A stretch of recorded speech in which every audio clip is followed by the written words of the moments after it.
বিশ্বের ১৯টি দেশের অভিবাসন সংক্রান্ত সব ধরনের কার্যক্রম বন্ধ করে দিয়েছে যুক্তরাষ্ট্র। এর ফলে এসব দেশের নাগরিকরা আর যুক্তরাষ্ট্রের গ্রিন কার্ড ও নাগরিকত্ব পাবেন না। স্থানীয় সময় মঙ্গলবার এ তথ্য জানান দেশটির প্রেসিডেন্ট ডোনাল্ড ট্রাম্প।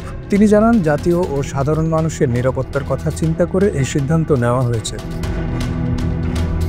গত সপ্তাহে ওয়াশিংটন ডিসিতে ন্যাশনাল গার্ডের ২ সদস্যকে লক্ষ্য করে গুলি ছোড়েন এক আফগান শরণার্থী। তার হামলায় এক সেনা ইতিমধ্যে মারা গেছেন, আরেকজনের অবস্থা বেশ গুরুতর।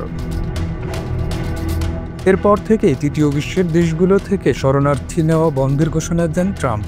যদিও গত জুনে এইসব দেশের উপর আংশিক ভ্রমণ নিষেধাজ্ঞা দেয় ট্রাম্প প্রশাসন, এখন এগুলোর উপর পূর্ণ নিষেধাজ্ঞা দেওয়া হলো।